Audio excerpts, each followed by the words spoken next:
What's going on, everyone? Welcome back. It's Saturday. Hope you all had a good holiday. This is episode number 3 of the history of Mr. Freeze. We're finding out a little bit more about Mr. Freeze, Batman's villain, who we don't really see a whole lot of. This is episode 3, so without further ado, let's dive right in. So, Sub-Zero physiology, the accident caused Sub-Freeze to become genetically altered with a bizarre condition that has irreversibly frozen him to the bone, transforming him into a cold-blooded, mutated that must always be kept below zero. So, as we found out in the history of number 1 about the accident that happened to Mr. Freeze, we found out that he has to be at sub-zero temperature. If not, he dies. So this is pretty cool and a pretty cool concept for a villain as well. But yeah, definitely cool. Next up, cold adaptation. His altered biology caused his skin cells to become storage units for the cold to help his body chemistry to be comfortably chilled, allowing him to become both entirely immune and adapted to sub-freezing temperatures, which is pretty cool. His blood cells pretty much just transformed his body so he can adapt to any cold weather condition, which is pretty cool. Just another cool ability he has there.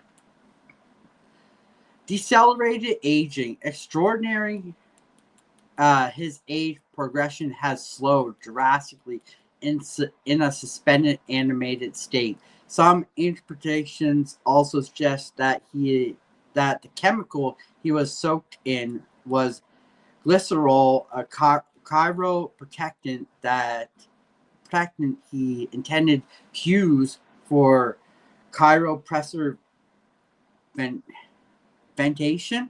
Um, Thermokinesis, because of Freeze's extremely low body temperature, anything his skin comes into contact with will freeze. So that's pretty cool. So like if he touches you, you're frozen. He can freeze you just by his touch, which is pretty cool. And we can see that the freeze has also slowed down his aging process. So that's why he looks so young, because he hasn't aged, which is pretty cool as well. Toxic immunity. His unique physiology makes him immune to most toxins, bacteria, and viruses. Genius level intellect. Victor has one weapon that is more powerful than his gun, suit, and other cryotechnology. It's his mind. A brilliant scientific genius with an incredible mind for invention. He is skilled in physics, engineering, genetics, computer science, chemistry, and medical science. His science and technology are even as advanced as Apocalypse or Lex Luthor's. That is pretty cool because I didn't know much about his backstory, but he is super, super smart. Like, even smarter than Apocalypse and Lex Luthor, which is pretty cool. And he's one of the most underrated villains of Batman's rogue galleries, which kind of blows my mind too, because he is so powerful just with his mind alone, and then top it off with all of his incredible technology that he can whip up and do. Cryogenics. His childhood obsession with cryogenics has led him to become one of the most gifted cryogeneticists in Gotham. Victor was able to build a cryogenic I can't even see it.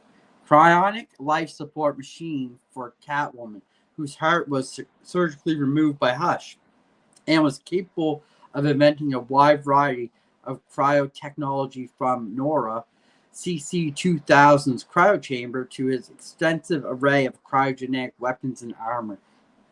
Just goes to show you how smart Victor Freeze really is.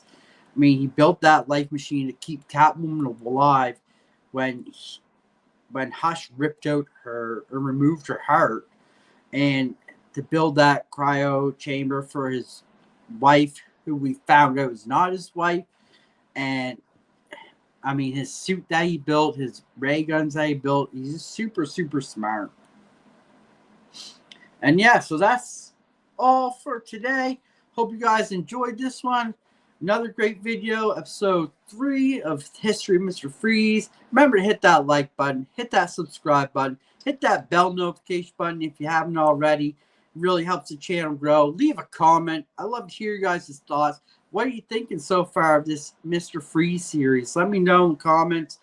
I know you guys really love the Batgirl. How you liking Mr. Freeze? Let me know. Till then, this is Dan. We'll see you in the next one.